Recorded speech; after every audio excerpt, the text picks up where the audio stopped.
We are live here. We'll see how many people come into the place. Family, I'm excited because I am sitting right next to the one and the only African traveler. African traveler. Can you believe it? The one and only Mr. Nairobi himself. And we have our brother back here, Mr. Kunga, excuse me. Kunga. Back I'm thinking about the country. nature, Africa, shout out, go back Africa. So I don't need to do the introduction then. So great. Hey. Let me share it on my channel as well. You're live. Yes. So that guys can have more guys joining in. Okay. Yeah. We just need to tell the people we're live. So guys, today I'm taking my brother to Eastleigh as part of the long journey to show him around Nairobi. And so this is a part of the thing that I feel like, we usually say umoja ni nguvu, which basically means when you come together, it's like strength. Umoja ni nguvu. Unity is strength. Unity is strength. Okay. So this is what I believe the African American or the black community can do. Like the Somalia, as soon as they had issues with in Somalia, the political instability, most of them moved here in this place called Eastleigh. And they're doing amazing job. You can see the buildings they're doing. This is the now the to-go-to place in the whole of East and Central Africa in case you need the cheapest textile. This is like the Dubai of East Africa. Wow. Okay. This place we're going to take you. Forget about the infrastructure and everything. The money. This is Eastleigh. This is where we have the highest exchange. What do you call it? The highest cash flow. Yes. Like the liquid cash flow in the whole of East Africa. This is the place where we have the highest transaction of M-Pesa in the whole of East Africa. This place. This place here. Wow. This place here. So this is not the main street. We're heading to the main street. We'll show them later. But the business that are running here because of the Somali community that are invested here. And right now we have so many guys invested in the same place, including Kenyans. We also have Somali Kenyans. But I believe the biggest crowd and the biggest population is the Somali, from Somalia. And as you can see the crowd, you may feel like you're getting to Somalia. Yeah. So it's called the Little Mogadishu. The Little Mogadishu. Okay. Yes. Wow. So and so this was established when? It started about 30 years ago. Okay. It was just a small area where people used to live. It was a residential area. Mm-hmm. Then step by step, people started establishing businesses. And very quickly, the land prices moved from about less than $10,000 to over $50,000. You can see this side. There's so many businesses we'll show you guys as we travel. But apart from the aesthetic, there's not really aesthetic in the place. But the businesses around this place, just so many. And when you come back, you'll see from the other side. Okay. Yes. So what I was saying is basically, you can turn the camera this side, is the strength of community, which I would wish to see more African countries doing, more African community doing, is coming into unity. The Somalis are brothers who keep helping each other. Absolutely. So it's like you don't have resources, and what we do is I come and employ you, I give you some financial start, and they have that communism of helping each other to a level where Somalis now are respected as among the community that was really invested in Kenya, both Somali in Kenya and Somali from Somalia. They've really invested heavily, even in another business like hotels. They've invested heavily in business like restaurants in the CBD, petrol station, gas station. I think you guys call them gas stations. Yes. Yeah, and so many businesses because of the community, and they trust each other. That is one thing I really respect about Somali. They can give you $1 million cash and they trust you. That is something, especially black people, we don't have trust in each other. Right, right. And that is something strong they have. That is something, the same concept is what the Indians are doing. I had a call about 2 days ago, from a guy called Jerry. Shout out Jerry, and Jerry was saying that there are so many estates where the Indians are building. Okay. And what they're doing, they have a community.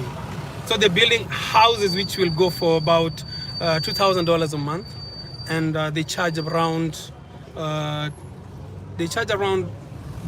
$400 to the same community.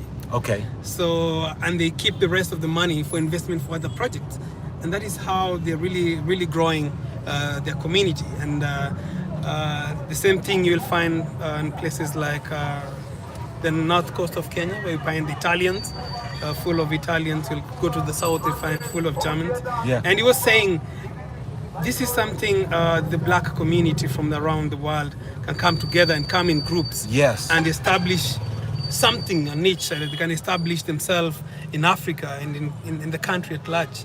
So this is something I wish, this is just something Jerry was telling me, that he wishes to see the black people doing the same as well. Like Most definitely. Go Black coming alone here and investing in a land, probably buying a land alone will be more expensive for you. Right. Probably you'll buy an acre, but if you come with a group of 40 people, you would buy 40 acres, the price will be cheaper. You will determine the full scale of the projects you can do. You know, you will determine the full strength of the place. And with that, if you buy a huge chunk of land, you will get the government support in terms of infrastructure. You'll be able to pull a lot of things from the government because of the resources you're bringing in the place. Yeah, so that is something we're really looking forward to. This is a place, it's called Eastleigh. We're in the First Avenue. These are malls after malls selling textile. And this has employed thousands and thousands of people. You can see just people on the ground in the streets of Nairobi. It's huge. Yes, Huge. it is. I wish we had stopped and just checked in one of them. You'll be surprised to see the number of businesses inside. These are malls after malls. And this place was a residential area, as I said before. And right now it's totally a different place. Let me piggyback off something Yeah. that John has mentioned. Yeah. And this actually will tie into a number of your audience members that are, tuning in, particularly from America. The Somali community is well known for their entrepreneurship sort of abilities, and that's why you're seeing what you're seeing here in terms of all the businesses that are taking place. And guess what? How does it tie into America? And how does it tie into the black community in America? Yeah. The largest Somali community in America is actually located Minnesota. in Minnesota. I've been there. Okay. In Minneapolis. And there you go. Yep. And there you have a lot of people that are sending. So probably a lot of the finances that you find here are coming from what John just mentioned. But how does that tie into the black community? When we had the Black Lives Matter issue that happened, it actually kicked off in Minnesota with the killing of George Floyd, right? And there was this union or this cooperation between the Somali community in Minnesota as well as the black community. And so this is sort of connecting the dots, sort of stars aligning, where we're ending up here in Eastleigh today is a very interesting.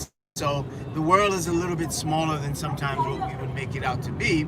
And so in that regards, we're happy to have actually the three of us represented here today. Sort of John, someone born here on the continent, yourself, sir, born in America, myself, who's born to African parents. But I was born in Africa. You were born in Africa? Yeah, I was born in Libya.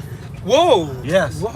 Oh, yeah. How? I never knew that part. Oh yes, I was born in Tripoli, Libya. Ah, your yes. parents were... No, my parents, they were from the U.S. Okay. But or I hate to say from the U.S. They lived in the U.S. But my dad was military. So yes, my dad was stationed over in Greece. And so back there, when I was born in 1966, Yeah. they didn't have the American Standard Hospitals. Okay. So they flew my mother to the nearest military base, which happened to be in Tripoli, Libya. And I was born there. So yeah. Wow. Interesting. I'm African. Africa. But Africa you to know the what? core. Yeah. One of our greatest Pan-African leaders, Kwame Nkrumah. Yeah. was famous by this statement. He says, I'm African not because I was born in Africa, That's right. but Africa was Yeah. born in me. Exactly. There you go.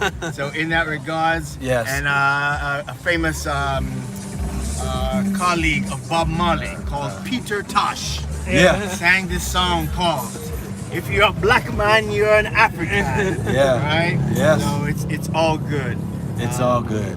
In that, and getting a chance to have these minds and personalities from around the world getting a chance to collaborate is what so much of those who wanted us to keep us sort of divided and conquered have tried to work against. So that's why I'm so happy the work that John is doing. I'm so happy the work that So Black is doing. Yeah. Because you're representing all those things. These that- bands are interesting. Yeah, try to keep the spot. Easily. Yeah, I just So, yeah, almost it's- sick. My thing just went berserk. Sorry. No. So That's what happens when you hit those bumps. Saying? Let's listen to the fans. What Yeah. are they saying? Oh, 1 second. I gotta get my thing. We just done knocked my my thing off tilt here. Let me do this right here. I'm gonna take this off. Oh, 1 second, family. Let me get this joker right here together. Alrighty. Yeah. People are saying out here, yes. This is a nice combo. Keep talking, guys. We are listening. Thank you. Yeah. Yeah, we are with the one and the only, the African traveler, Mr. Nairobi, Mr. Kenya. And you guys have been saying we have to meet with Go Black, and so you guys, your wish is our command, and here we are. And he's a very, very nice man. We had a good conversation from the start of the day, and right now I took him around Eastleigh. So this is just part of taking him around Nairobi and telling him places and how people invest in Kenya. And so you have a big, huge following from the States. Yes. We believe it's time for them also to consider investing back to Mama Africa. Most definitely. Yes, because so many people are taking that opportunity, and it's not good for you guys to be left behind. And so we feel honored that you decided to visit Kenya, and we really, really appreciate that you chose Kenya and you came back. So you came for a week. Yep. Then you went to Rwanda, and you came back to Kenya. Yep. Rwanda to Tanzania, and then back on over here to Kenya. Yes. So far, you said you still not decided on your favorite country? Oh, I don't believe in favorites. Oh no, I ain't getting caught up in that one. No. No, I think every country has its own special culture, its own special way of life, and that I think that based upon what you vibe or connect with, it shall reveal itself to you where you should be at that moment in time. But again, I have many conversations with our brothers and sisters here on the continent, and we have to always continue to remain, we're Africans first beyond a country. And so we are a people that have been migrating across, and who cares what the DNA say? I believe that's just one another form of a separation.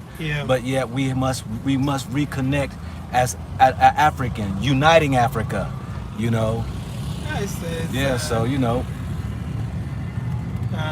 It's true. We are all blacks. Yes. In terms of color, and I believe we are one. I've never seen Chinese. Chinese consider themselves Chinese. They don't consider them Chinese from. Probably they call them from different region, but you will hear I'm a Chinese. I'm not an African from Botswana. I'm not an African from. We should reach to a place where we are borderless. I feel that is will be my dream. That is the dream I have. That's the thing I keep talking. That I dream to see Africa borderless, where I go black. You don't need to look for a visa to come to Kenya. You look for visa to move to Tanzania, because to look for visa to go to Rwanda. So did you have the East African visa? No. We could have, but the problem of it is that we were going to step a foot in Tanzania, and Tanzania is not part of the three countries, and so that would have caused the whole visa to be non-void, which it didn't make sense because you would have to stay within the, what is it? Kenya, Rwanda, and Uganda. Uganda. Yes. So those 3 countries. But how my wife had it mapped out, we were going Kenya, we were going to Rwanda, then Tanzania. So we were unable to get that visa. Yeah. Wow. So right now I want to show you some part of the city. Okay.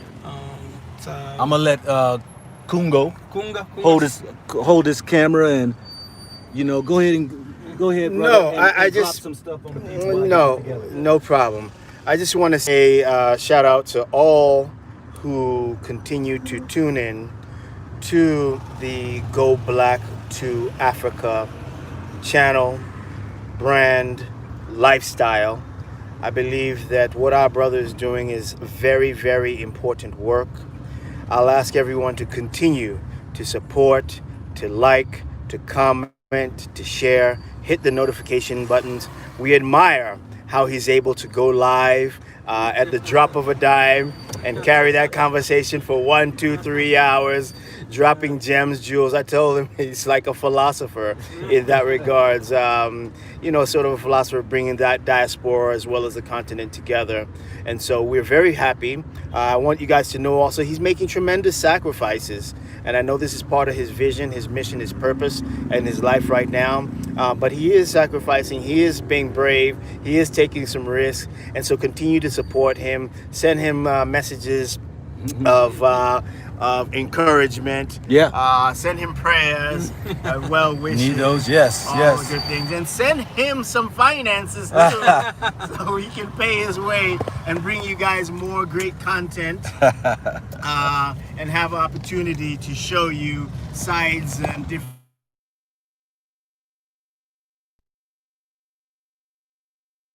not get from the BBCs, you will not get from other media houses. So we are very happy to be with you here today, my brother, and having a chance to share this particular journey with these great minds. Yeah, it's when you say Wow. finances, you said it like a by the way, but that is a really, really key point for people who take the time and do this sacrifice of taking you guys along. But finance is one of the key element that people like Go Black or Wodemaya traveling across the continent and showing different things really need, as I was saying, we have people always tell you, come to this place, show us this place. But traveling, especially around Africa, it's not something easy. And Go Black, I would like you to share the challenges, like in terms of traveling across different countries. Oh yeah. Yeah. Okay. Yeah. There's always challenges in life, and it's really how do you navigate through it and deal with it. It isn't easy. Well, let me back that up. To me, it's really easy. It's easy for me to travel because I've traveled my whole life. Yeah. What I find challenging now is that I have brought in a whole family along that you even touched on. It's easy to travel when you're by yourself, but when you bring your family with you, and my personal family, it's hard to travel when you're traveling with, a wife and a child. It's even 10 times as hard traveling with family like y'all, because now you have people who are dependent upon you. You got people who are requesting. You have people who have expectations. You have people who, are wanting to just, share their country and wanting you to come visit. And, it's hard to tell people no when you know that there's added expenses, that if you go off your route that you're headed and want to shed light on somebody's country, their area, whatever, that it's you have people who may feel certain type of ways. So, but you'll run across a lot of challenges when traveling. But you can still enjoy it. But I love every part of it. I love it, in this travels that we are in. And so I want to capture some of these buses, because I've been talking about Kenyan buses. Are these? I wonder if are these actually hand painted or are these wraps? These are hand paint. Are we they? have the youth who are doing this. I mean, it's like unbelievable that how they just. No, these are hand paint, and it's a big business here It's a big business. Yeah. It's a whole culture. And you should try before you leave the country. Okay. You should try one of them, especially one going to Rongai. They have the music system in I was it. just about to tell him the wrong guy. Oh, for real? Yeah, they have music system. It's like a club inside. club It's a inside. moving, Oh, party yeah, house. yeah, It's yeah. a party house inside. Yeah, I've been on one. You've been on one? Yeah, I've been on the Bob Marley one. I don't know if With you screens and stuff. Oh yeah, it had the TV screens. Yeah. I mean, it was. They do it here, y'all. Hey, on these buses, they're like. I had a buddy in Tennessee. He had a party bus, and these buses. These people here, they put a lot of money in these buses here. TV screens, watching the videos, and they got the music blaring, and I'm like, man. They spend an upward of $4,000. Yeah. Not 4,000. 4 million. Yeah, 4 million. $40,000. Yeah, Wi-Fi. Wi-Fi. They got sweeping up. Wi-Fi on the buses, everything. Yeah. Everything is up. It's a party bus, and Yeah. you guys love them. And the funny thing is, we have different, we have different type of buses heading to the same area because Yeah. in Nairobi, you identify a bus with a number. So like heading to Ngong is 110. So if anytime you see 110, you just know this is a bus to my okay. area. So you have normal buses which are very normal, basic, nothing much, no music. Yeah. And you have the small matatus, the small van, call it Nissan here. Nissan here. Yeah. So and you have the Nganya. It's called Nganya, the souped out matatus, the souped out buses. And so as soon as you add all these things on your buses, it adds a lot of cash. Right. Like this bus never stops. Yeah. Like anytime they come to, like people fight for them. Mm-hmm. So in a day, probably they'll make twice than the amount of cash the regular buses are making, just because of souping it out. Yeah. Pimping it out. Pimp my ride. Pimp for my buses. ride. And it's a bittersweet story and a story of entrepreneurship and ingenuity, African ingenuity. Yeah. Because unfortunately, as we were into the 1980s and the 1990s, Yeah. when there was structural adjustment, that the World Bank and the rest forced many of the African countries, developing countries, Yeah. to cut down on services, to cut down on things that serve the public transportation section suffered. And so you'll find in many African countries that there is no functional public transportation service. And because of that, they've had to become very ingenuitive in terms of entrepreneurs to find ways that we can move people around. And so in Kenya, they took it to another level. Not only are they going to find these little buses and these little 14-seaters, these little 20-seaters, 50-seaters, etc. They said, we're going to not only do that, we're going to now turn them into moving spaceships, basically at the end of the day, with Wi-Fi, televisions, and the whole nine. And so it's fun and it's cool and its culture's all right. But at the end of the day, if Africa is going to get to where Africa is going, we will need legitimate public transportation systems. We will need subway systems. We will need the railway systems, etc. But in the meantime, definitely get a chance to enjoy these matatus that are pimped out with the big screen TVs, cameras everywhere, the whole nine. It's a very interesting phenomenon, to say the least. Yeah, family, we'll capture more of that right there. For those who are just joining us in, we are riding in the car with the African traveler. The African Traveler. If you all have never heard of the African Traveler, please check him out on this YouTube channel. You will gain all information that you need to know about Nairobi and as well as Kenya. Yeah. He is the road traveler, the highway traveler. He is the village traveler. He is the land traveler. He will take you on an exploration that very few YouTubers I've seen in the country of Kenya are doing. Yeah. So he's the man, the myth, the legend that you have been looking for. The point of contact, the man of the hour, too sweet to be sour. got more driving hours than Obama had power. So, yeah, Hey, y'all didn't know Go Black Africa was an MC, huh? Poet. I stole that from a rapper back in the day. So, you know what I'm saying? I just put my little words in there. Right? By the way, he's also my mentor. I gotta shout him out. Like social media, digital sort of media mentor to help me sort of get started. He's the one who hooked me up with Watermaya. So for everyone coming to Africa, this is the man to see. He'll curate your particular digital content. He'll have a chance to show you around where to fly the drones if you want to fly the drones. And so with that, the African Traveler tours and operators are coming soon. So shout out African Traveler. Thank you. So yeah, just follow my channel. Check me out if, as they said, if you really want to have a better picture of Nairobi and of Kenya at large. I've covered different cities, different farmland.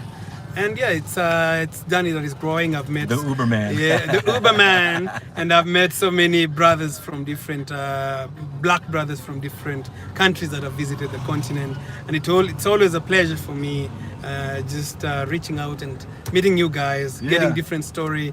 And the minute I started the journey, there were not so many brothers visiting East Africa. Yeah. It was Ghana. It was all Ghana. And right now, there's so much has changed over the last few years. There's so many brothers from the US, the UK are visiting East Africa, which is fantastic. And so there's so much that is happening in East Africa, Tanzania, Rwanda, and Kenya. And you guys have a lot of opportunities to invest in. And that's why I'm taking my brother around the city, so that you guys can see the different side of the city. And we're not going to show the one side, the good side. We're going to show everything. And so I hope you guys enjoy. Yeah. Yes. So, I'm in the right hands because, I've had people who were giving me information about, Nairobi or Kenya in their own perspective and right. And everybody, there was so many people was like, no, that guy don't know what he's talking about. You got to get with the African Traveler. You got to, he's misinformed. You got to go to the African Traveler. He'll show you. So definitely I reached out to him, and he, without any reservations, was set on his schedule to go ahead and show us around. And so that I am definitely very appreciative for this moment because a brother like himself who is a YouTuber, who is a husband, who is a father, it takes a lot of time. And so, we're stealing his time from his family and his other obligations that he have. But hey, sit back and enjoy where he takes us out on. And we got our philosopher in the back seat back there as well, Brother Kungo, who, you say Miami? Yes, born and raised in Miami. Yeah. To Kenyan African parents in that regards, and relocated back home about 5 years ago, and I've been working on a small big initiative since we've been back home. Yes. Please share that initiative. I know, hey, people would love to know as far as your farming and stuff like that. Yeah. Well, cool. I have no problem having a chance to share what we're doing. Once I got back home, having had some challenges myself in terms of was obese and diabetes and many of these conditions dealing with non-communicable diseases, I said I needed to save my life. That was part of my journey. And by the way, for all those that are watching, coming to Africa and reconnecting to Africa will allow one to begin a healing journey and a healing process. So yes, like the African Traveler said, come to invest. There's so much opportunity, but even if it's not just for investing, just for grounding oneself in one's ancestral sort of lineage and heritage. So coming back home, realized that there was a lot of challenges, a fast-growing economy, growing income, disposable income, and things along those lines. And then you have these rising non-communicable diseases and people suffering from the diabetes and the cancers and etc. So we kind of connected with a few like minds and launched what we call the Back to Nature initiative, built around a simple philosophy and ideology that the closer we are to nature, the more whole happy, at peace, at ease we are. The further we get into away from nature, into artificial, fake things, fake news, fake lifestyles, etc., we get into a state of dis-ease, which is the root word of disease. And so with that, that's what Back to Nature represents, sort of to inspire, motivate, and encourage Kenyans, East Africans, and Africans, that's inclusive of the diaspora, to adopt more natural, holistic lifestyles approach towards maintaining, regaining, and realizing one's fullest potential. And when we got back, we also started engaging organic farming. So we launched an organic farm. We currently have about 20 acres that we are developing out, an avocado orchard, and having a chance to allow the farm to give people experiences of connecting back to nature, healthy foods, getting a chance to avoid some of the chemicals and other ways that are poisonous in terms of eating, because at the end of the day, we're all working towards a greater Black family around the world, African family around the world, and we're going to build this future come what may. But when we get there, we want to make sure we can enjoy it. And if we're all sick, if we're all diseased, if we all have cancer, we won't truly be able to enjoy this future that we are working for. So it's very important to take our health and wellness, and make it a priority as part of this journey of reconnecting and building ourselves. So that's just a little bit about what we're doing. We launched a YouTube channel about 8 weeks ago, called Back to Nature Africa. That's one word. Back to Nature, one word, space Africa, and you can find a little bit of the content we're creating around our farm, around the vision, mission, purpose of what we're doing. And so I'm so grateful to be here today, sharing with the Black to Africa audience, because I respect this gentleman. I saw when he came on the scene. Thank you. And I remember when he started getting a chance to share about what was going on in the Gambia and what was happening with some of the controversies there, but to see where his content has developed into, to see the depth that he's gone into. This is a very deep brother who has a lot to share. And I told him just his most recent videos, talking about, especially one where he said America tried to destroy me. And he shared that story that he'd been through, and it was sort of inspired by what Sweet Juicy Mama and the Black Acres of the Gambia going through. I said that is what we all need to hear, because there is trauma coming from the Black diaspora in the Americas, in Europe, etc. And there's trauma that has been experienced here on the African continent as well. And when we both have an opportunity to realize some of the pain that we've experienced, some of the challenges that we've gone through, and realize that we may have small cultural differences, almost like if you think of an iceberg, on the tip of the iceberg it might be small, but the mass of the iceberg is under the water. So yes, we have cultural differences from maybe those in the diaspora and those on the continent, but underneath that we have so much more in common. And one of the things we have in common is that we have been misused, abused, mistreated. We have been relegated to the peripheries of society. Our humanity and dignity has been challenged, and we are going to be able to work together to be able to restore our humanity and our dignity as people of African ancestry and as Black people. So that's why I'm so happy that those sitting here, at least in this car, and the other discussions, that we can come together and have these discussions. So asante sana. Thank you very much, Ukani, for being able to share with the Go Black to Africa family. Woo! Yo. Great words. As you said, he was philosopher. Philosopher, yo. Hey, I'm gonna tell you, that's what Africa brings out of you. We are philosophers. We are, men and women of a greater mindset than what we believe that today that who we really are. Yeah. And I think being here in Africa will unravel and be able to expose that who we are. I want to let me say one thing, brother, what you mentioned, especially about the health. you know, the diabetes, the high blood pressure, the cancers, and all these things here that we suffer even greater over in America. I had a guy on one of my channels that was out in the chat, and you know, people don't believe that like diabetes is a disease, and he tried to sit there and say diabetes is not a disease, and how you broke it down is how I broke it down. Please explain to me, brother, if your limbs swell, you lose circulations in your body, and then they have to amputate, how is that not a dis-ease? That's you talking about some dis-easement shoe, you know? No, I'd have to say that at the end of the day, they title them lifestyle diseases. Yeah. So they're brought upon by lifestyle, and it's lifestyle that is going to reverse them if we are to reverse them. And so in that regards, as we're actually driving around. So we're in Upper Hill. Yes. So this Upper Hill. Upper Hill.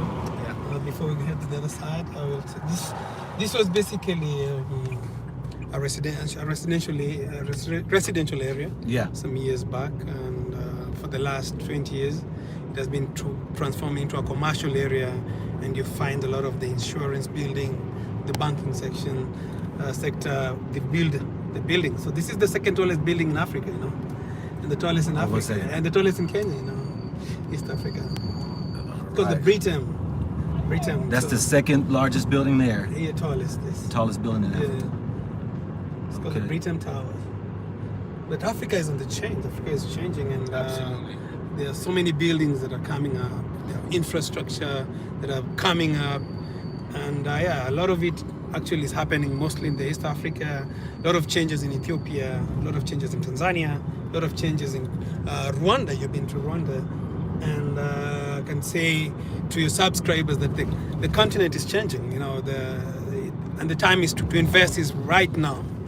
I keep saying this to most of my brothers that if you don't come to the continent right now, and I keep saying this, that if you probably were to invest $10,000 for business right now and you don't come now, you will have to invest $20,000 or even $100,000 just to achieve the same result if you come here after 10 years.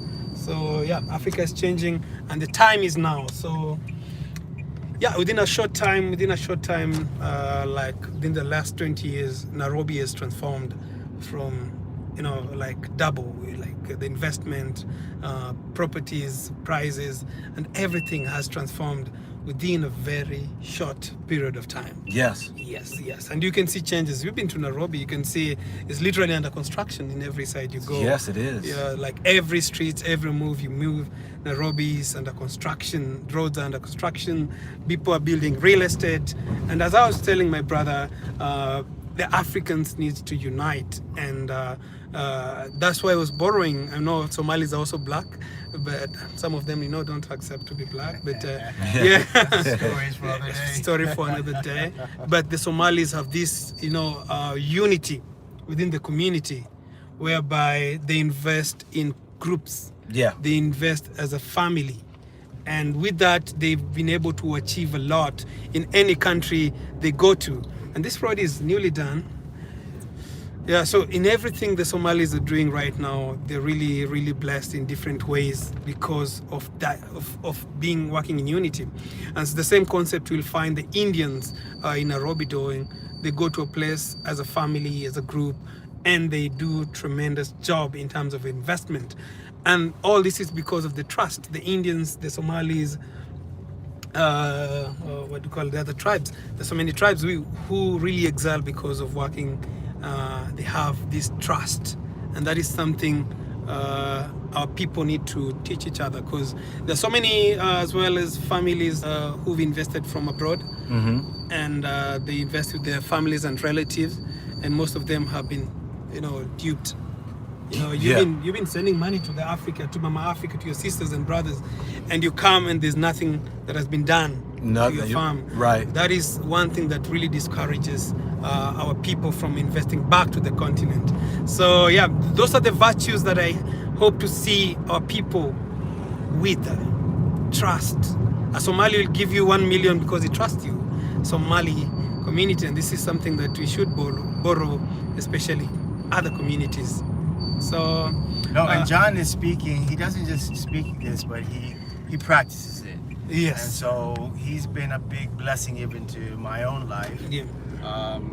He's been someone that has always been willing to share. He's been willing to sort of advise. Like I mentioned, he's the one who connected me with Wadamaya. He's the one who's been able to. So he's really not only preaching, but he's practicing what he's preaching. Yeah. Building out networks, ways of supporting each other. Because, you know, sometimes on these social media, YouTube streets, you guys know sometimes what goes on there. But the ability to build family, to build community, support each other, building the trust Yes. that John is talking about is so very important, right? Because we want to be able to help each other, leverage each other's strengths, be able to compensate maybe for the weaknesses that we have, so that we can be able to bring greater content, or the content that has been neglected from our eyes for so many years. So I really salute John, and I appreciate that message that he's bringing forth, and he's demonstrating it in with myself and so many others of the network he's building in terms of social digital media space here in Kenya and East Africa. Let me say this right here, family, too. You know, because what they're touching on, and what I'm gathering too, when it comes to this trust, you know, we do have a dysfunction within our own communities with trust, because of just the bad behaviors over the years of how the system has caused us to backbite, or to gossip, to tear down, to cause all this dissension amongst ourselves, because of opening up doors for certain people and keeping the doors closed from other people. We know that happens every day, even here in Africa. You know, the conquer divide. Yeah. You know, anytime you see any rift, any tribal war or whatever, I can guarantee you'll find a European. Why? Because keep your eye off the prize while they take it, and while y'all sit and fight amongst each other. But I'll say this right here, all right? Because I like Kungo was saying, you know, y'all know and watch the YouTube, and you see some of the issues that we're having amongst the YouTubers, and it is because of a lack of trust. Now, I say this right here, and I had to learn this when I was in the military. You just don't get trust, you gotta earn it. And the problem that I see is that people are quick to try to put trust on, giving trust to people they don't even know anything about them. Wow. That's why you hear me say, last night you watched the video, my brother Maximilian, hey, we just met. He's a man that he has created his own wealth, his success, and I try to turn him on to somebody. He say, hey brother, I'll send you $10,000, $15,000. You see, make fit of it how you see that business can do. And the first thing I said was, I don't handle people's money. I don't know him like that. We just met off of social media. You know, do I trust him? No. And I'm quite sure he doesn't trust me. Now, that is where I am at. Time tells on everybody, and that's what I like time to do, is to reveal itself about who I'm dealing with. Why? Because I know we have different backgrounds. I know we have different experiences, and we have totally different expectations. And so my thing is this right here, as you all get to know me and I become transparent and reveal more of me, then hopefully that trust will build. I would love to do a project with all of y'all, but it's gonna take some trust. There's no way I could do business with somebody if you don't even know who I am. Wow. I don't care if you offer me $1 million, $10 million, I will not touch it. I could easily run off with it, but there's one greater that I am responsible and obligated to, that has to say in my life that I can't do that. So this trust thing we have to get to, grow and know each other. Now I believe Mother Africa is a restart, is a place of reconciliation, a place of new beginnings, to where, yes, ride on this train and get to know the African traveler. Have you subscribed to my channel? Don't go now. Just stay to the live stream. And I can see 347 people and 110 likes, guys. Let's click the like button, guys. Just click on the like button. We need to We need to push the live and share as much as possible. I see this is Africa on the live. Shout out to you. Big up and as well as guys, please share. And yeah, so right now we are heading to taking to the round Kilimani. Okay. Here Kilimani as we go to the other side of the city. Okay. Oh, by the way, this is a wonderful place that John did a video for when you guys go to his channel, The African Traveler.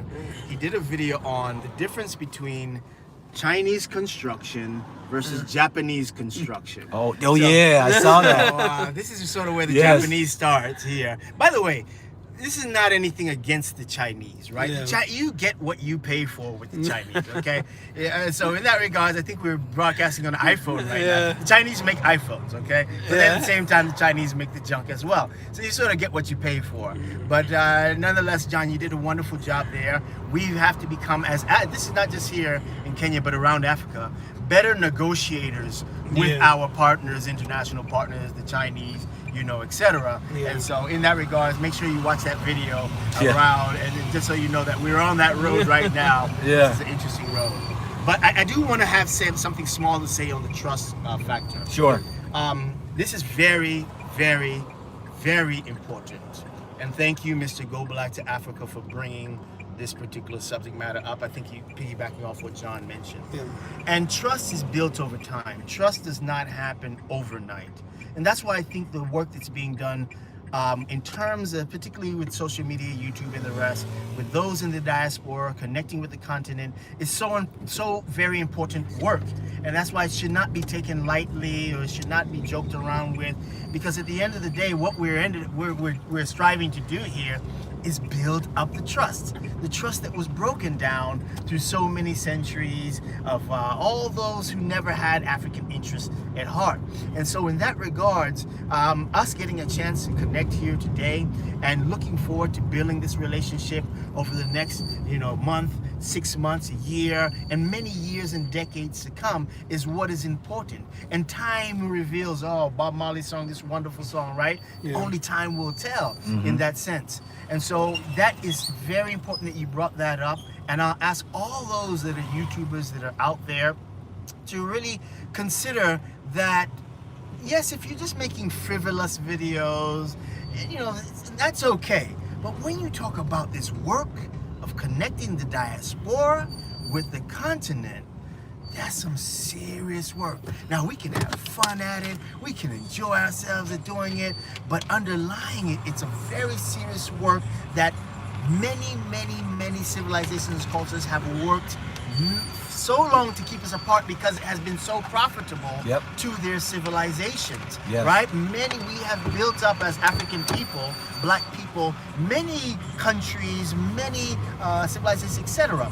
And so when we now are talking about coming back together and finding ways that we can work alongside each other and have that healing and build up that trust, that's some serious work we're engaged with, and we ask everyone to take it seriously. So I second what you've just mentioned there, my brother. Keep up the good work, because I think what you have been doing, even in a short amount of time, and that's why I think the numbers are starting to reflect that, and people are, really tuning in, is you're coming from a genuine and authentic place. And there is no trust without authenticity. There is no trust without being genuine and true. And so time will tell. Will the Go Back to Africa, right? Stay focused on that vision, mission. Keep bringing forth that truth. Sort of avoiding some of those other, unnecessary distractions. Bringing forth what we really need to see and get a chance to share amongst this family. So give thanks. I just wanted to put my 2 cents on that subject matter of trust. Appreciate that, brother. Let me add one thing, because what you had said, African Traveler, is that you spoke on what is actually transpiring here in Africa, in Kenya, the buildings, the opportunities that are rapidly changing, the cost of lands and all these here. Family, let me say this right here. I've heard this all my life. Man, if I would have invested early on when it came out, whatever, man, I would be so far ahead, or I would have this, I would have that. We always, as a people, wait till the last minute on doing things. You know, black people time. You know, we always show up late. We always, you know, coming in, jumping in, and doing things at the last minute. We got to break that cycle, that mentality. We got to start thinking about, hey, being on time, which means before time. You First know, mover's advantage. Exactly. And so when I'm looking at all this building that's going on, because people ask me right here, are you going to invest in here? Are you going to invest in there? Are you going to invest in there? And I'm like, yes, I'm going to invest somewhere, you know.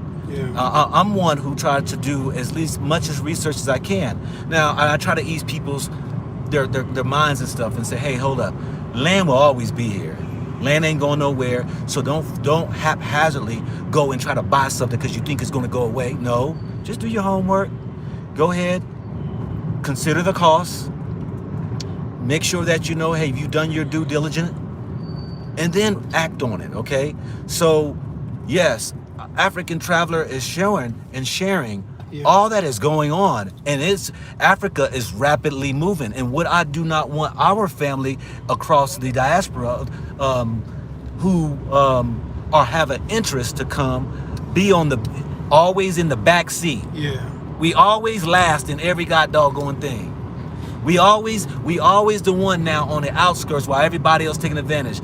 The conversations of the Chinamen are coming in and taking over everything. But what are you doing, family? Why aren't you here then taking some before they take? You know, I was telling you earlier before this is that in Kenya, over the years, US has been among our biggest tourist source country. Oh, for real? And yes, it's among Zulu's top 3.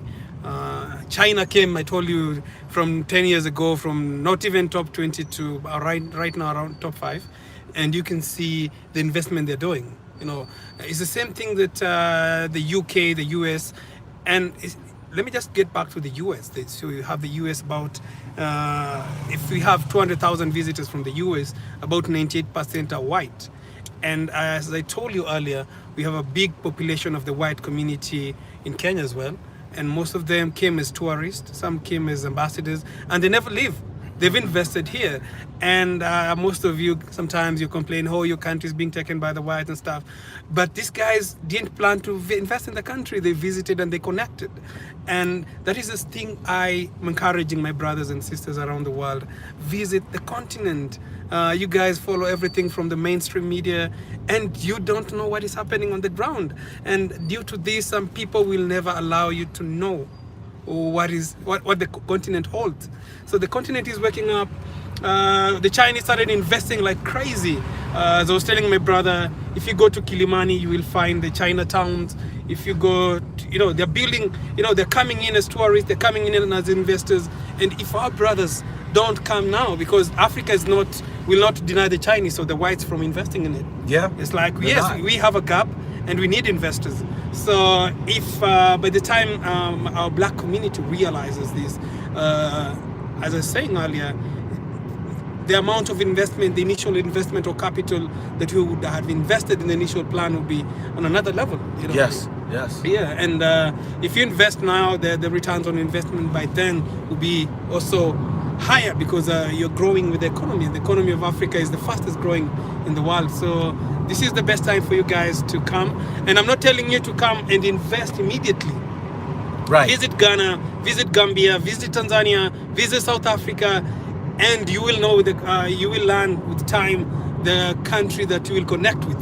So it's not guaranteed that you will connect with Kenya.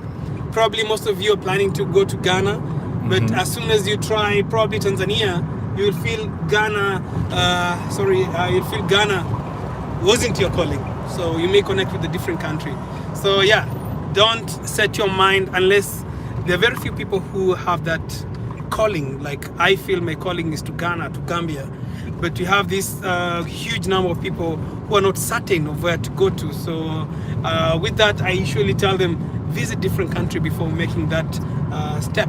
Yes. Yeah. I mean, it behooves you to. I mean, I've seen people who, off of other people's YouTube channels, who didn't even come visit the continent, uprooted, sold everything, and left. And there are those type of people like that. But for those right there who may have a higher, I guess, risk when it comes to relocating, come visit first. Come visit first, you know, because I can guarantee you that when you come visit, a seed will be planted, a piece will be placed upon you, to where it's going to make it difficult for you to return back to America, to where you're going to be thinking of all these ideas of how can I stay, you know. So yes, most definitely. Hey, take the advice of what is given right here today. Consider it. What you got, brother? No, I just wanted to sort of piggyback on what both of you are saying. Yeah. Is that when one, because we as human beings, we are complex creatures. We're social creatures as well. If you look at our biological makeup, the ability that once you connect, particularly to African soil, when you step off that plane for the first time, something goes through your entire system, right? And it's something that almost words cannot describe. And we believe that, especially as we approach things from our back to nature philosophy and ideology, that in the 7 dimensions of wellness, and we consider these your financial, your spiritual, your relationships. So we have these dimensions for wellness. And we have an assessment where we assess a person from, say, 0 to 10. And we ask a person, for your health, from 0 to 10, where do you rank yourself? A person might say, my health is at number 2. For your finances, from 0 to 10, where do you rank yourself? It might be at a number 5. For your relationships, how do you rank yourself? They might put their relationships at number 6. What we're saying is that when one connects to the African continent and touches the African soil, that will help you in terms of your ability to realize your fuller potential, in terms of taking you from whatever number you're ranked at to sort of its full potential. That's why we believe in infinite possibilities. And when you touch bases on this African continent and you see the Chinese, you see all these other, and then you might ask yourself, are black people, are people of African ancestry, human? Do we have 2 eyes, 2 arms, 1 spine, 1 heart? Well, if everyone else, as a matter of fact, just show them around. This right here, what they're building in a year and a half is going to be an elevated expressway that has, I think, about 8 lanes that's flying over the city of Nairobi. Imagine. And the Chinese are here, right? I mean, going hard, as they say, going hard in the paint. Yeah. Right? Seeing opportunity, seeing value. This is called One Africa, the building. Yeah. You can share. This is One Africa. So as Kunga saying, yeah, you can imagine Chinese are investing 62 billion shillings on this road. Yeah. So which is about $620 million. And this is giving their own money. Government is not investing a thing on this. The only thing government has is the land. And this is some of the projects that really transforming the continent. And it's sad and good at the same time, because it's sad who is investing in it. Yeah. And good at the same time, who will benefit from it. So, and that is the thing is, the minute we have the Jay-Z's, the opera invest in Africa in such a level and not just schools, that's the time the continent will change for the good of the people. Because end of the day, the people who have the good interest at heart are the locals, or the people with the same mentality and ideology. Yeah. Yeah. And I just want to say one thing. He mentioned the Jay-Z's and Oprahs. Yes, we do want those of sort of more influence or more financial power to invest. However, the Bernie Sanders campaign, Feel the Burn, demonstrated that these $7 donations from millions of people, in a sense, being able to accumulate, was able to, to really make a tremendous impact. So whether you are a Jay-Z or Beyonce, or you are a Kunga, right picture, right? Don't worry, you can be able to come here, find something that fits within your lane, that resonates for your particular, even if it's just for spiritual healing, even if it's just for physical healing and mental and psychological healing, let it start there. And then don't worry, the skyscrapers and all that will come along the way. So it's all good. I saw Ubuntu ask a question. Yeah. What will the Chinese benefit from the road? So the Chinese are investing 62 billion, and what we'll do is that the project is expected to end around 2022 mid, that is June, and from that time they will be charging toll. So the road will be paid for. So they will pay so Kenyans will pay for using the road for 27 years, and after that the road will be given back to the government, and it's expected they will make 3.9 billion shillings, which is about 390, I think, Million. 39 million, Something. 39 Yeah. billion, around 39 million dollars at the end of profit from it. So yeah, so the PPP, the public private partnership, that so many of you guys can come and invest in, because that is the thing that especially I see it in Ethiopia, it's happening in Uganda, it's happening in Mozambique, it's started happening in Kenya, where the government has started using that model of project construction to develop the continent, because taking loans and building the roads has placed so many African countries to huge debt. So the government are using this as a model of expansion, and that is, I think I saw the great men who made America, and that is how I think America was made. Guys were building the road, and most of the roads and bridges were built by people, the Carnegies, the Rockefellers and stuff. Yeah. Yeah, so that is the model Africa is now taking right now. So yeah, to an extent, it will benefit the people in it for using it, because it takes about 2 to 3 hours to use the road, 27 kilometers during peak hours, but it's expected to reduce it to about 20 to 30 minutes. That's the good side. Should I hide this camera? Yeah? Should I hide the camera? Oh, okay. No, because of Yeah, I'm good? Yeah, Okay. good. I'm the only one who's not supposed to hold it, so Okay. yes. I didn't know the recording and all. yes. So guys, that's it, and Let me say this right here too. You know, get in where you fit in is what our brothers are saying. You know, I'm not sure. I used to be that one who would say the same old rhetoric too, as well as the Chinas are coming, taking over Africa, then the Europeans and all this right here. You know, think about this, family. Who's fixing your car as a mechanic? You're taking it to somebody to repair, to refurbish, to build.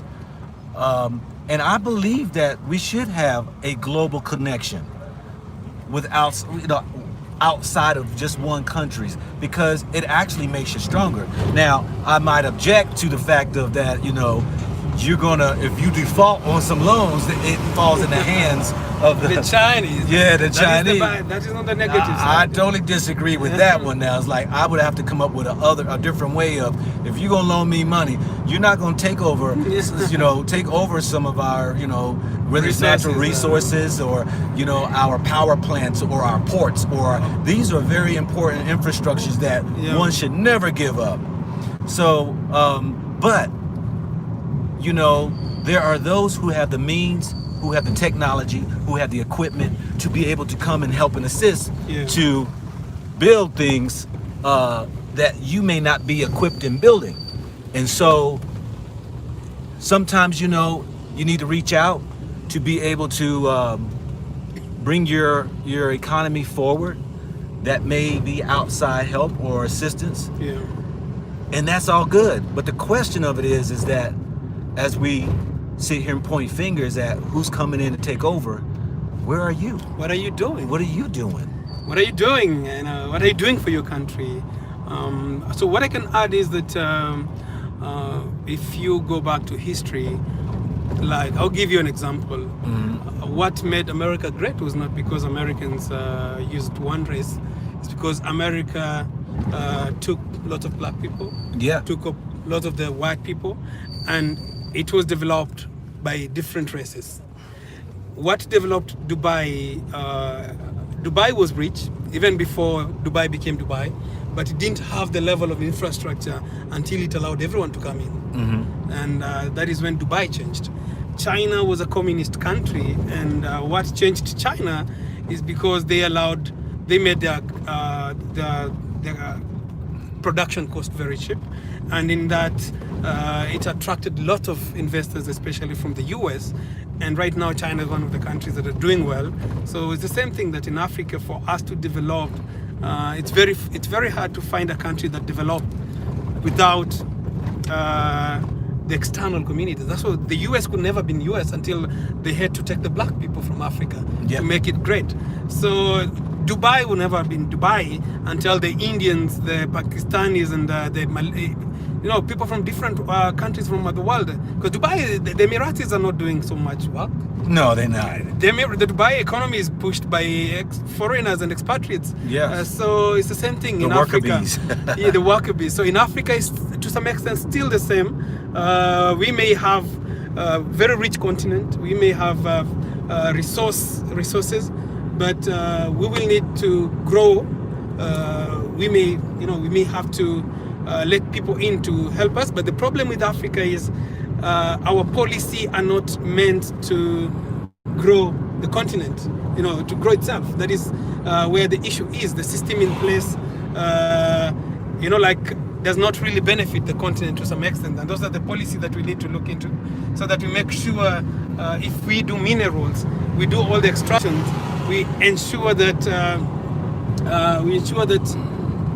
we also have extraction of the same, we have manufacturing of the same systems in Africa. So our government has not been able to push it to the next level, whereby when you mine minerals, it's refined and sold to the whole of the world as refined minerals. That is something that is really putting us down. When you plant tea or coffee, we need to export it fully manufactured and fully packed. It brings so much.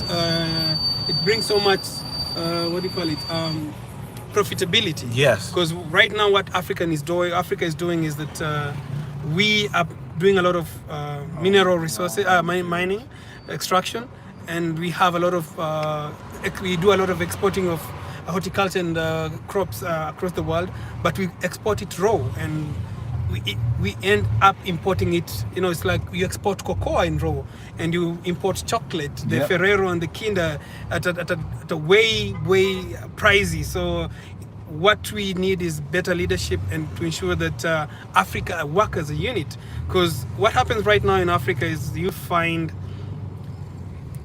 Tanzania probably have decided we are not going to export raw products. But that is an opportunity for Kenya to take advantage. Now we're going to export. So we need to have Africa working as a unit for it to benefit.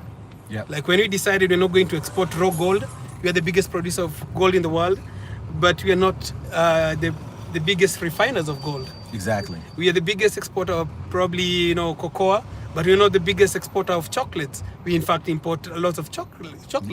So those are the things that are not really benefiting the continent. So guys, 400 guys on the live and 196 likes. So guys, please smash the like button. And I also have a channel called African Traveler. So if you, after the live stream, please go and check out African Traveler, as well as my brother Kunga, the Back to Nature movement. Back to Nature Africa, one word, Back to Nature, space, Africa. Check us out, what we're doing. And I just want to add a small 2 cents in on what are the Chinese getting from engaging the continent, and why is such a very special time, and why African Americans, black people in the diaspora need to pay very close attention right now. The Chinese could probably even get higher returns on some of their investment in other places, but what they're also buying here is they're buying soft power. And soft power is because there's a big battle that's going on right now between China and Western civilization. And the Chinese have felt that they have arrived on the scene, and they felt that this is their time. And so what they're doing is they're buying up a lot of influence around the world. I don't, that one, okay, no problem.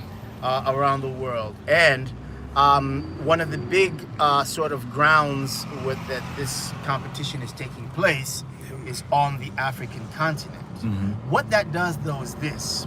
Before, Western civilization, the Europeans, the Americans, had full dominance to do whatever and anything that they wanted on the African continent because there were no other players. And so Africans had to be dictated or in terms of what terms, etc. They always had to go bowing and kneeling, structurally adjusting their particular economies just to try because Western civilization, America, Europe were their only sort of players on the field. What happened with the Chinese coming into the space, all of a sudden Africa and African leaders have options.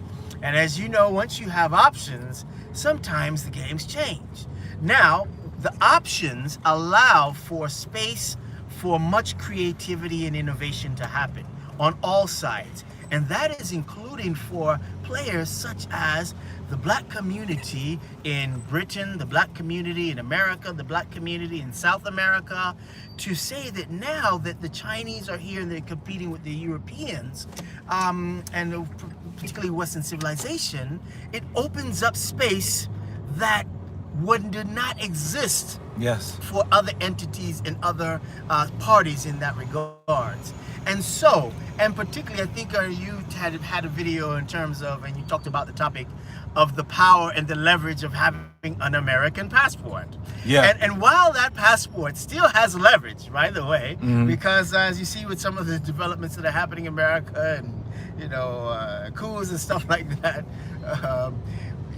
America is on a little shaky ground. Now, it's still going to be a powerhouse for many, many, many years to come. And we say for those that are Black people or Africans born in America, utilize some of the influence that the soft power and hard power that America has around the world, but do good with that soft power and that hard power, right? Use your particular American citizenship or probably access to monies at very inexpensive cost and then come and invest your money here like the Chinese and so many other people are doing. And those are some of the things that this competition between China, Asia, and now Western civilization has opened up space for other parties and players to come in and get very innovative and creative, with number one being able to heal, because even with Africans, imagine how it is if you had no options for 100 years. You had to go by what terms were dictated by the Europeans who'd come to colonize you, right? And before those, Islam, but we're not going to even talk about the Arab slave trade and things along those lines. By the way, I love some of the great content you did while you were in Zanzibar, documenting the Arab slave trade, because that a lot of times for 1400 years goes unmentioned. And created tremendous damage. As a matter of fact, the Europeans learned from the Arabs and came and picked on the bones. Yes, they did. You know, by the time after the Europeans were coming 500 years ago, the Arabs had already, for 1400 years, beat us down into the dirt. And they just sort of want to pull even the bone marrow out of us, right? So in that regards, stories for other days. But to say this, that it's an interesting time because there is an adjustment of what's happening civilizationally, and Western civilization's dominance on the world is being challenged in a serious way, and that challenge will open up opportunities that will allow Africans to regain part of their humanity and part of their dignity. Not to take sides one way or the other. We're not pro-Western or anti-this or pro or anti-that. No, we are pro-African. And Africa are the mothers and fathers of civilization. As a matter of fact, they're the ones who gave all these other civilizations their particular start, whether it was from philosophies, mathematics, science, etc., or whether it's from the labor, whether it's from the raw resources and materials, etc. And so it's time now that we get serious and think deeply and interrogate what's going on in the world. And we, as world players, in terms of this scene, have an opportunity to come and take advantage. Actually, African Traveler, you might want to just talk about this road we've just gone on to, where this is a beautiful ride. So this is the Red Hill, Westlands Red Hill Link Road. Okay. It was done a few years ago. And yeah, it really helped in terms of cutting traffic. And it's passing through very nice and beautiful neighborhoods of Kitusuri and Nyari. Yeah, so this is some of the, if you have some good cash, this is a place, it's very close to Westlands. And so Westlands is a business district in Nairobi. So Nairobi has some key business district, which is the main city. We have Westlands, and as well we have Upper Hill. And yeah, so we have Mombasa Road, which is coming up, as well as Kilimani. So yeah, Kitusuri is where we have a lot of expatriates also prefer living here, especially working in embassies, as well as it's part of the central Kenya. So we have a lot of Kenyans also owning big and huge land here. See the houses. So we have something called the old guards. So the old guards were basically, during colonialism, we usually had those people who helped in the colonization. They were security, they were chiefs. Yeah. So most of them had big lands here. So the first government, you have a lot of guys who, the Kenyans who have so much big land here, and they're the biggest holders of this place. Is called Kitusuri and Nyari. So when you speak about this place, you'll find it holds a lot of history in terms during the colonial time, because that's one of the reasons you want to check out African Traveler's channel, because he goes a chance to spend some time in the different neighborhoods, the different roads, the different communities, to get a chance to see. And to your audience, I want to let them know something quite interesting that sometimes is not brought out. Kenya is a little unique for some of the East African countries. The reason being is Kenya was intended to be an Australia. Kenya was intended to be an America. Kenya was intended to be a Canada. Kenya was intended to be a white man's country. They had come here at British. All those countries I mentioned were settled by the British when the British Empire was at its greatest power. And once the British decided that they were going to turn a country into a white man's country, very few countries were able to survive that. And that's how we have the New Zealands today, the Australias today, South Africa, etc. So that was the intention for Kenya. Kenya was supposed to be a South Africa, etc. Now, what happened was that they came against some of the fiercest resistance known in this part of the world. As a matter of fact, what we'll call the Mau Mau fighters, the land and freedom fighters.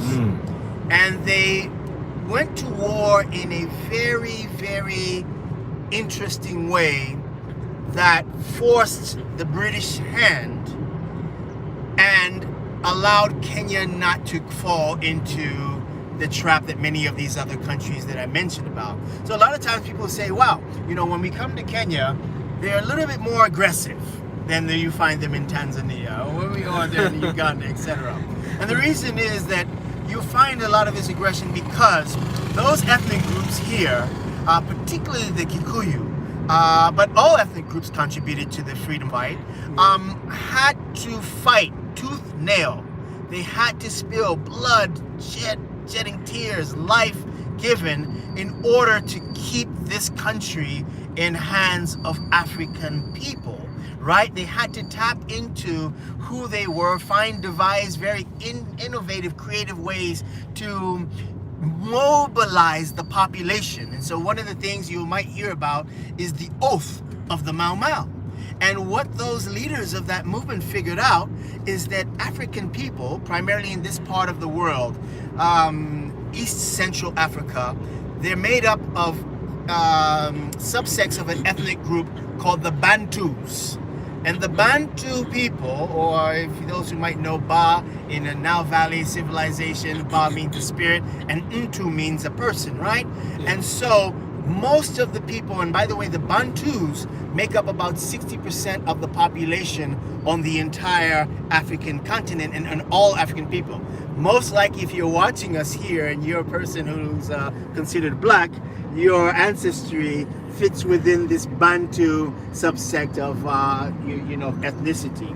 And so the Bantu people, even though there are many different sections in terms of ethnic groups under them, they have a general philosophy of how they look at God, how they perceive life, how they perceive the energies, etc. And it's very interesting. If you might look into the works of, by the way, a Christian missionary who came back a number of years ago when they were coming to colonize this part of the world, called Temples, Tempels.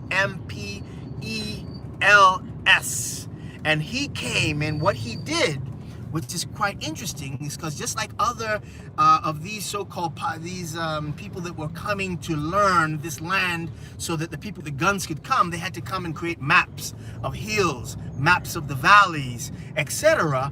What this guy did was he created the map of the cosmology, of the ideology of the people of the Bantus, so that the missionaries could come and know how to not only conquer the land, but conquer the psychological, spiritual space.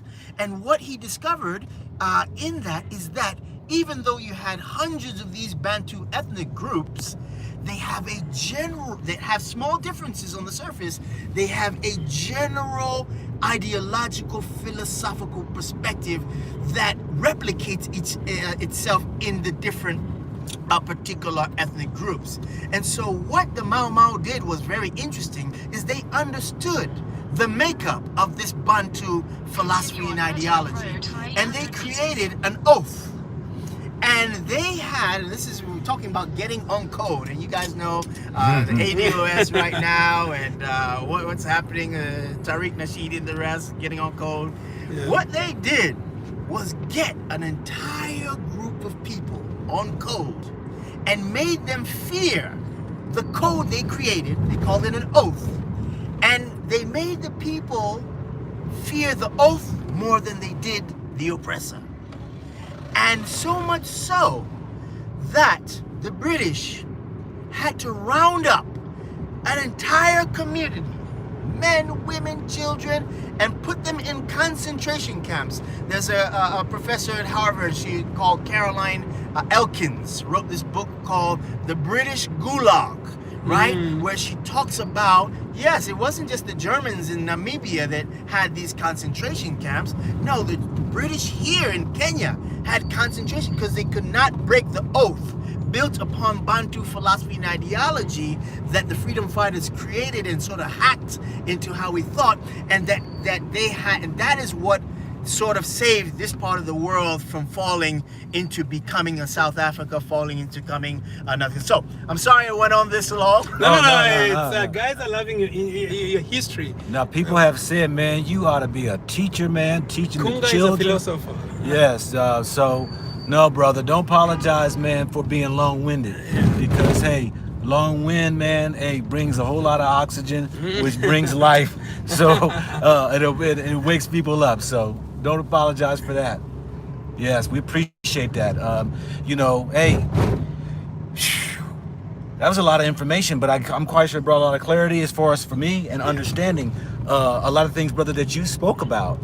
I mean, and hey, we would have got charged, man. I don't know what the price would have been on that one right there going into,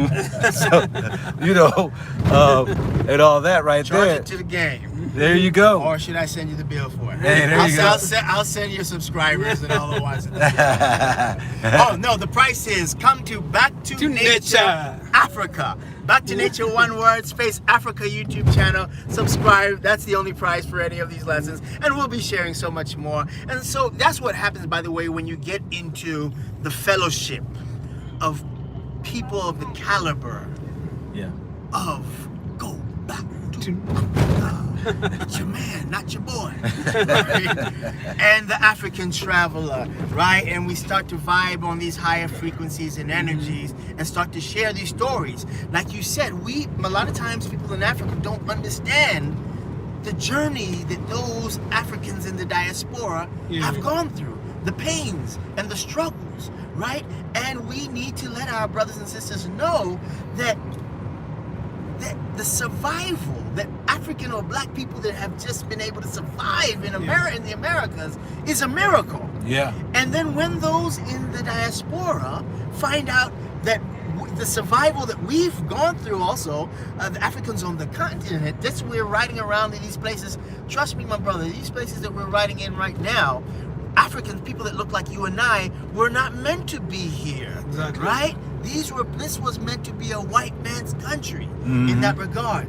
And these Africans in this part fought tooth and nail and sacrificed bloodshed and tears to be able to liberate these parts of the world. And that liberation story and the trauma that happens, and I know it because it's even in my own family, that trauma is still there today. Yes. From those struggles that Africans went through in the concentration camps and things along those lines. John could tell you that. And when we now start to understand each other's stories, and now we can have a greater healing, we can now get greater collaboration and work towards now being able to bring ourselves back towards an African civilizational renaissance in that regard. So just a small it's really sad what happened to our grandfather, because they used to have huge farms, very fertile land, and like you know what, the white people will never go to the dry areas, and so they went mostly to areas that it's called they used to call it the White Highlands. Yeah, you know, Kenya has so many highlands. Highlands area. It's not island. It's highlands. Places with hills and rivers and streams, with arable farm. And the whites came in. They pushed our grandfather. They took the land by force. Our fathers were put in a concentrated camps, and they were forced to work for them. So you can imagine, you had 100 acres. Someone took you to a corner without land, and forces you to work on his land, on your own land, and he takes all the profits. And you are being paid peanuts. So yeah, so that's why, as Kunga was saying, this was to be a white man's land, but the Mau Mau. So actually, Mau Mau, for those who don't understand, is Mau Mau basically means Mwafrika apate uhuru, mzungu arudi Ulaya. So it's basically just translated to Mwafrika is the African man to get independence, and the white man to go back home, to go back to Europe. Say that one more time. Mwafrika, Mau Mau stand for Mwafrika apate uhuru, mzungu arudi Ulaya. So that basically means is Mwafrika, the black man, apate is to get independence, which is uhuru is independence. Shout out to Search for Uhuru. That's why uhuru is independence. So Mwafrika apate, so then mzungu arudi Ulaya, so which is mean white to go back to Europe. Ulaya is Europe, you know. So that is what basically Mau Mau stands for. So Mafrika. You said Mafrika. Mwafrika. It's like an African plural. Yeah. Oh, okay. So Mwafrika is the African man to get independence. Mzungu is the white one. Yeah. Arudi, go back. Ulaya means Europe. Yeah. So that is what, and that is Mau Mau had a rough time. They were harassed. They had to stay in caves and bush. Probably sometimes I'll take you guys to the Mau Mau caves, and one day probably I'll let my grandmother tell the story, because they had to feed the guys on the bush. My grandmother experienced that time, and it was really rough. It was a rough time for them, and so right now we are liberated. And I would say Kenya is not in the level of South Africa, because we still have a lot of the best places, the best land in Nairobi still under the African hand, despite the fact that Kenya is really attractive to guys from different regions. Yeah. We have a lot of Indians who still came during that time. We still have the Chinese who are coming in drones. We still have the whites who are coming in as tourists, and in this UN, because Kenya has one of the biggest UN embassies in the UN headquarters. It's called the UN Habitat. We also have a lot of embassy, most of them standing for all the African countries are based in Nairobi. And with that, most of the expatriate community have connected to the country, and they're investing in it. So, Yeah, and I'll just say this for all those who might want to know more of that story. Don't hesitate. Right on YouTube, just type in Black Man's Land, Kenya. Right? Yeah. It's a documentary, a 3-part, very good documentary. I think it's called either Black Man's Land, White Man's Country, or White Man's Country, Black Man's Land. And it tells a very, very interesting story of sort of how this country got independence and what were some of the struggles, how the British had come here in a sense to settle, and what one African traveler is having a chance to share. And so that's, by the way, for those who might come and see some of the aggressiveness of Kenyans, I want them to sort of just have a little compassion. These Kenyans have fought. And by the way, just to say this, I said Bantus make up, and when I use the words Kenya, Uganda, etc., these are colonial borders, okay? These are not our borders. Our forefathers did not call these lands Uganda, Tanzania, Exactly. Kenya, etc. We're Right. using them now Comment. for, sort of having a chance to have discussion. But these are the lands primarily of the Bantu peoples, right? And these are many, many ethnic groups that spread out around. And so, for instance, you find the Maasai are in Kenya and in Tanzania. They spread across the border. You find the Luos. They spread against to Uganda, etc.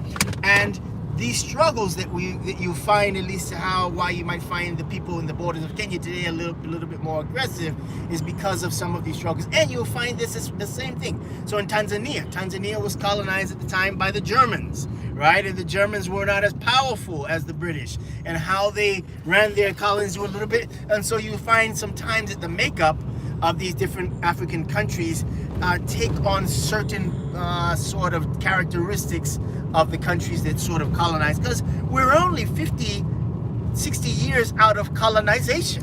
Pause right there, brother. Pause right there, because what I'm going to do, family, I'm going to go ahead and make this a part 2.